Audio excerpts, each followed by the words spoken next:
The story begins in a South Korean prison. We see a man named Soo who has just been released after 10 years of imprisonment. As soon as he steps out, he finds a car waiting for him with a card from Jinfa, the gang leader he used to work for in the past. Soo puts on the suit left for him inside the car, takes the vehicle, and drives off immediately. Meanwhile, Jin is sitting with his assistant, Kang, and they realize the 10 years have passed quickly, and Soo is finally out. Kang asks Jin if he wants to have Soo eliminated, but Jin scoffs at the idea because Soo is a professional killer. Jin reveals he sent the car to the prison to see Soo's reaction first, as 10 years can change anyone forever. At the same time, we see a young man entering a church to confess. He sits with the priest and talks calmly. Suddenly, they hear a girl's voice from outside calling the young man, telling him she's done. The young man then hits the priest and exits the place after his girlfriend has planted handmade explosives, and they blow up the entire church before leaving. We understand this young man is a major assassin and his girlfriend, and they carry out killings and destruction for money. Meanwhile, the first thing Soo does is decide to visit his ex-wife, Leon, but as soon as she sees him, she doesn't even want to talk to him. Soo apologizes for suddenly disappearing from her life back then, but Leon doesn't accept his apology. Nevertheless,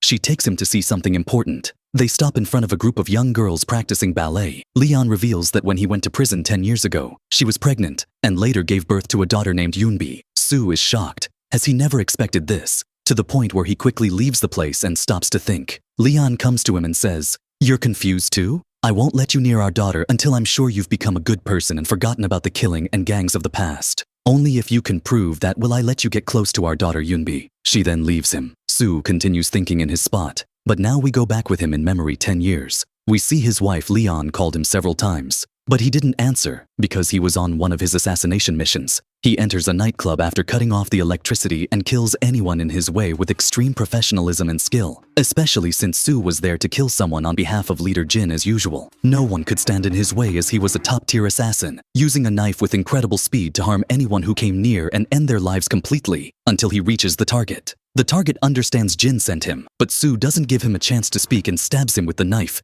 killing him without hesitation. When Soo snaps out of his memories, he decides to go to leader Jin's company to meet him. As soon as Kang, the leader's assistant, learns that Soo is at the gate, he asks the guard to send security first. Then they bring Soo in. Kang stands to receive him with flowers among the guards, but Soo doesn't care and asks about Jin, the gang leader. The assistant informs him that the leader is a very important person now and can't just barge into the company and request to meet him easily. But while they are talking, the elevator opens, and Jin had asked for Soo to be brought up to talk with him. Jin welcomes him, and they sit together for the first time in 10 years. As Jin starts boasting about his achievements during the past period, Soo tells him he has decided to live quietly away from the world of gangs and crime forever. Jin tries to know the reason, but Soo says, "You wouldn't understand even if I explained." Of course, Kang gets annoyed that the leader is being mocked and goes to hit Soo, giving him a few strong punches. But Soo doesn't care, until Jin stops Kang and asks Soo to make him understand the reason for this retirement he wants. Soo then confirms that he is tired of killing and crime and wants to spend the rest of his life in a normal life like people. But Jin doesn't accept this talk at all, and confirms that people like them don't have a normal life. He makes Kang give him a bag full of money before going down in the elevator, but Soo didn't care about the money at all, and Jin is surprised that he left it as it is in the elevator and left,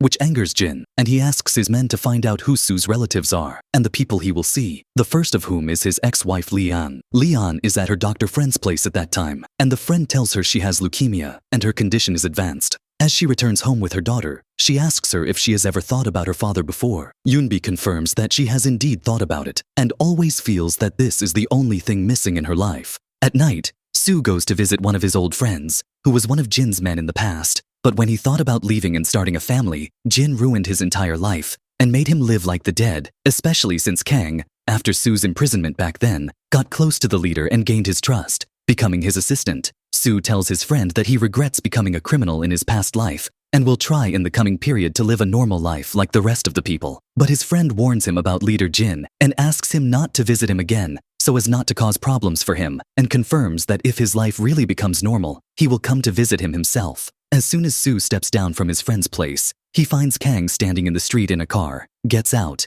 and asks Soo if he enjoyed his visit with his friend, who lives a normal life. Soo tries to make him understand that he doesn't have to worry about him and should stop monitoring him. Here, Kang's resentment towards Soo becomes apparent, even in the fact that he will live normally like people, and he threatens him with Jin and the gang, telling him he must be like an obedient dog and carry out the leader's orders, or else they can catch him at any time and eliminate him. Sue approaches him, and Kang becomes very afraid, but Sue doesn't do anything to him and is content with a sentence, "I'll be careful, Kang, thanks for the advice," and leaves him and walks away. At that time, the crazy major assassin and his girlfriend are sitting on a public bridge causing great chaos. Kang calls him, and it becomes clear that he is the one who assigned him the mission to kill the priest earlier. But he is annoyed because he destroyed the entire church with utter madness as usual. But he ignores the crazy assassin and keeps shouting at Kang, and Kang is forced to bear with him to carry out a new mission for him. He offers to kill Sue for double the price he usually gets, but his only condition is to kill him quietly, not as he always does. When the crazy assassin refuses,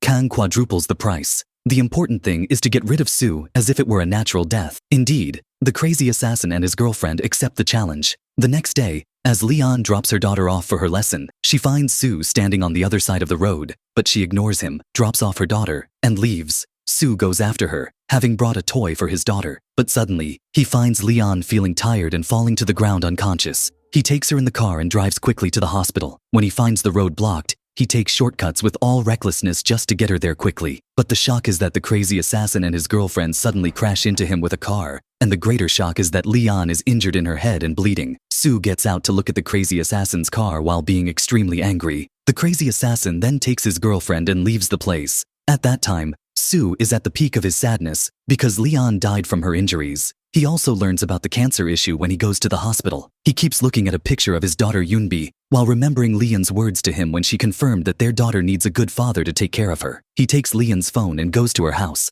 calls Yoonbi, and as soon as she opens, she remembers her mother and says she is finally in front of the house. Indeed, Sue sees her in front of him and doesn't know how to speak, especially when she asks about his identity. But the real shock is that the crazy assassin is back again, coming holding a weapon in the car and wanting to finish him off. He asks his daughter to enter the house quickly, and he hides from the crazy man who is holding a nail gun and shooting in every direction. But the problem is that the crazy assassin's girlfriend went to ride the elevator with Yoonbi, and the girl, of course, doesn't know anything yet. As for Sue, he is hit by several nails in his body, weakening his movement, and he keeps moving from one place to another until he enters a residential building. But the crazy assassin follows him up and sees a small child at that time, and before playing with him in his own way, Sue appears behind him and throws him from the first floor, knocking him unconscious, then goes down afterwards to take his phone. He finds the crazy assassin's girlfriend calling, and as soon as she hears Sue's voice, she hangs up immediately. Sue becomes worried and runs to Leon's apartment to check on his daughter, and at that time, he is shocked that she is not there. Her phone is off,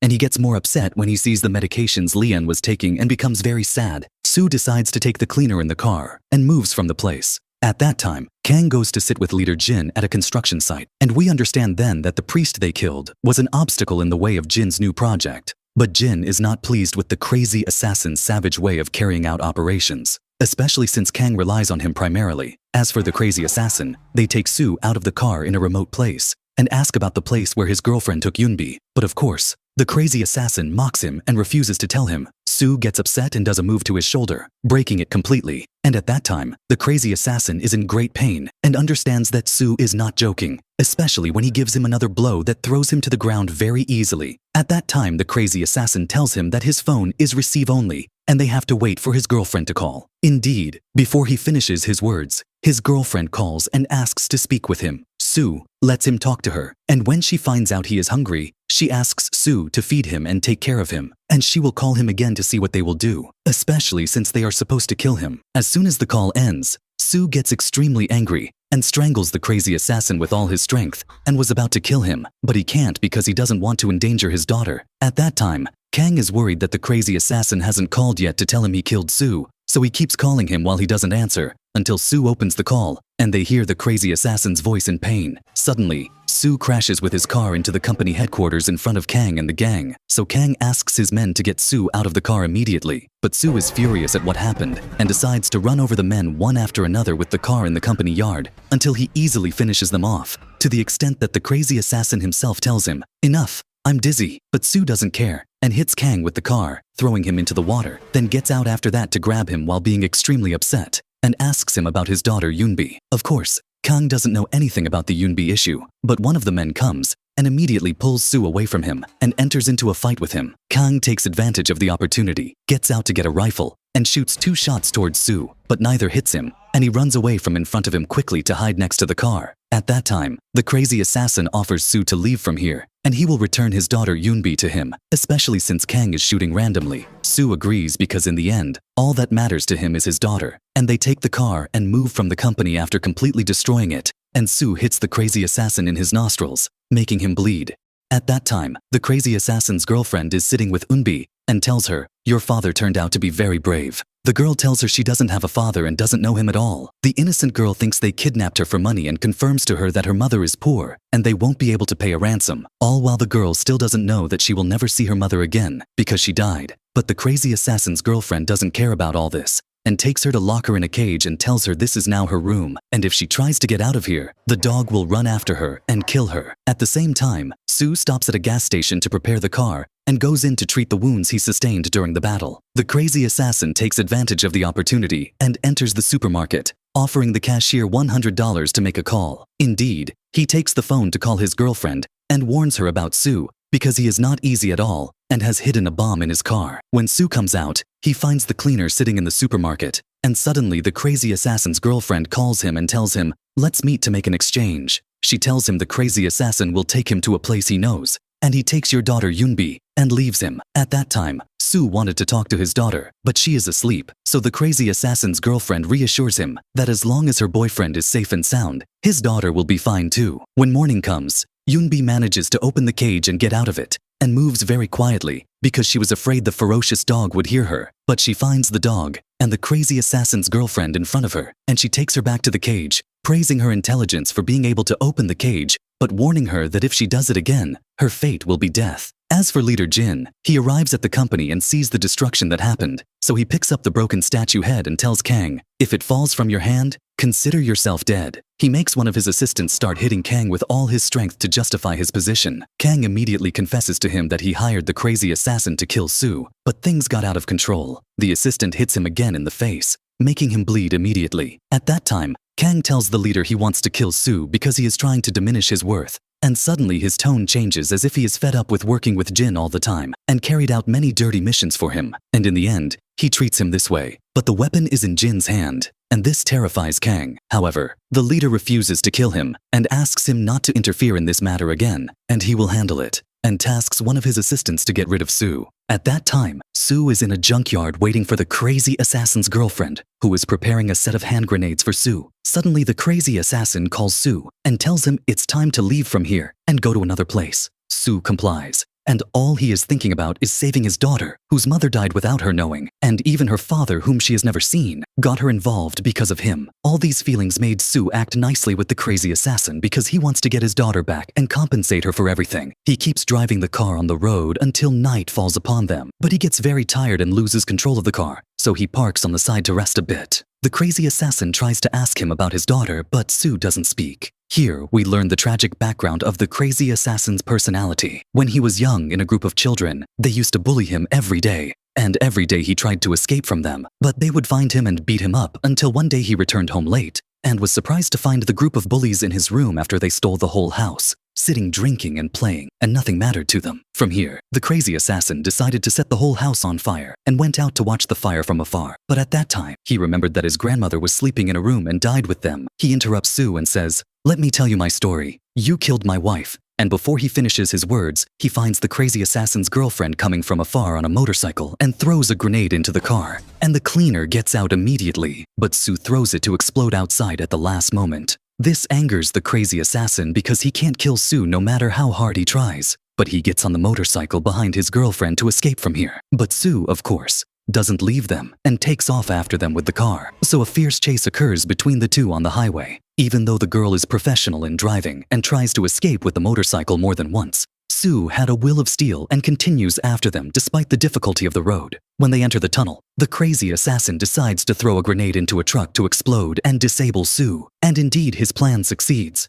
But Sue emerges from the midst of the fire. The crazy assassin gets angry and throws many grenades at him on the road. And of course, he avoids them all. It turns out that Sue is not only talented in fighting, but also in driving, and no one can match him, especially since the crazy assassin tries to get rid of him in every way, but fails. so he lets his girlfriend head towards the car while he is with the nail gun shooting randomly. But Sue surprises them and finally flips their motorcycle. At that time, we see Eunbi getting out of the cage again and moving very quietly and cautiously because the dog is in front of her. And as soon as she sees it running towards her, she gets scared and runs at full speed. But it corners her in the end. Before it attacks her, a man appears from behind her and throws it away. And this man is Jin's gang leader assistant. At that time, Sue finally controls the crazy assassin and his girlfriend and sits them in front of him and notices that the crazy assassin is very afraid for her and helps her because she is injured. Sue exploits the situation and threatens her that if she doesn't talk, he will kill her. When she argues with him, he hits her with the nail gun in her shoulder. So the crazy assassin gets scared